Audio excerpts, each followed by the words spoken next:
Tip maksimalkan tenaga dan torsi mesin Innova diesel tipe 2KD tahun 2004 sampai 2015, khususnya yang transmisi manual. Untuk transmisi manual saya tidak rekomendasikan untuk oprek atau modif remap ECU karena nanti tidak optimal ya. Sistem transmisinya tidak mendukung biasanya, dan gigi transmisi gardan itu beda dengan yang matic.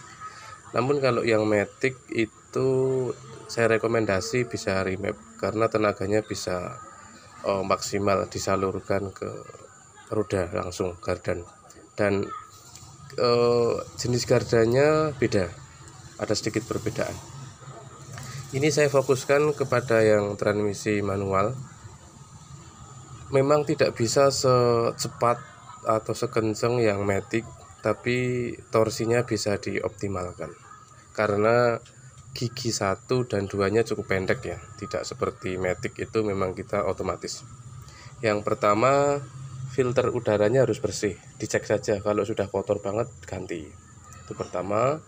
Yang kedua, turbo bagus, tidak boleh bocor atau busnya kurang, itu kedua. Yang ketiga, seal injektor di dalam harus rapat, tidak boleh ada kebocoran sehingga kompresi tidak bocor, kompresi pembakaran ya.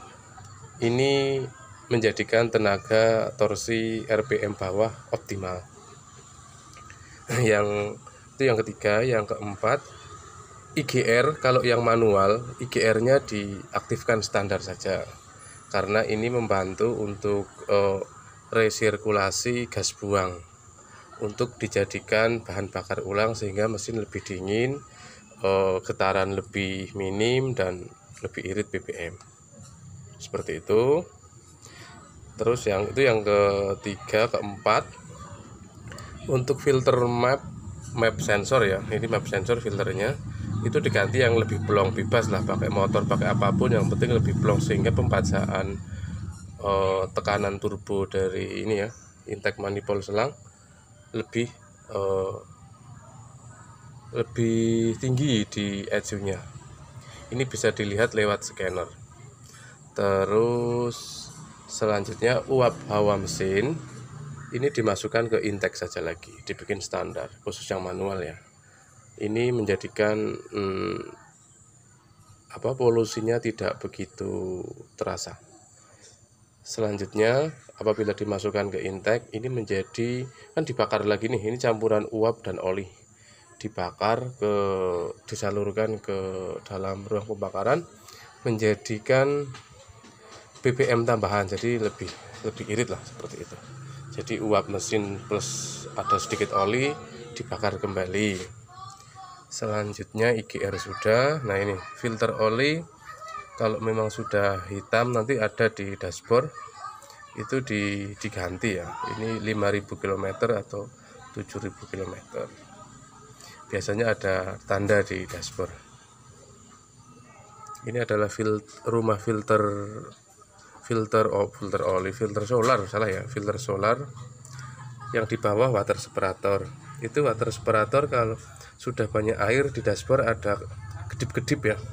Kedip itu berarti ada airnya sudah banyak. Tapi kalau yang filternya yang kotor, dia nggak kedip, hanya lampunya menyala kalau yang sudah mulai kotor. Tapi kalau kedip-kedip nggak usah diganti filternya, cuman di drain ya, dibuka di sini ada kerannya, dibuang, nanti airnya keluar, ditutup, dipompa kembali normal. Itu kalau di check engine kedip-kedip di sebelah indikator solar.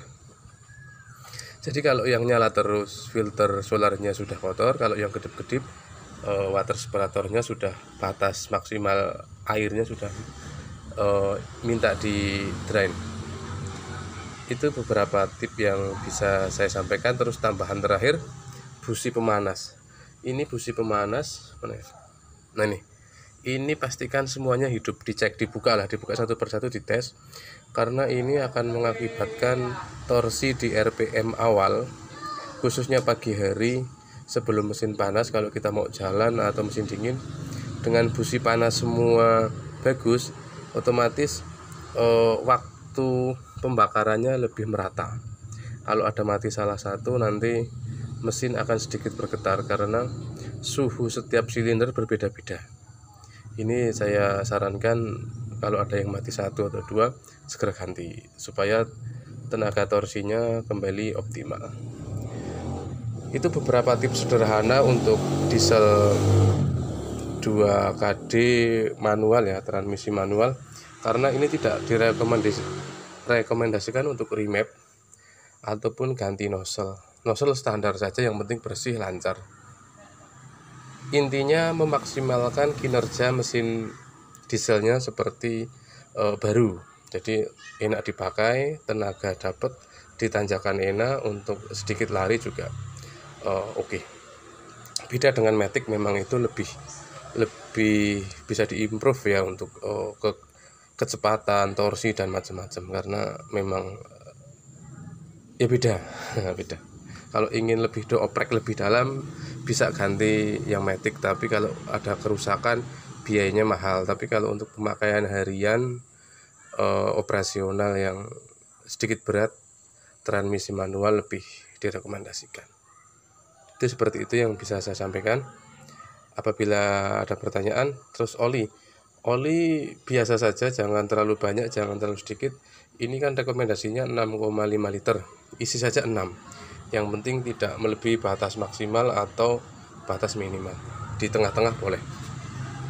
Saya biasanya 6 liter ya, 6 liter sudah cukup. Kalau 6,5 agak berat. Terus uapnya terlalu banyak kalau 6,5, tapi tergantung jenis olinya. Kalau olinya yang mudah menguap akan lebih banyak uapnya, tapi kalau olinya yang tidak jenisnya tidak mudah menguap juga tidak. Tapi rekomendasi 6 liter pas itu. Oke, jika ada pertanyaan bisa komentar. Sampai ketemu di video berikutnya.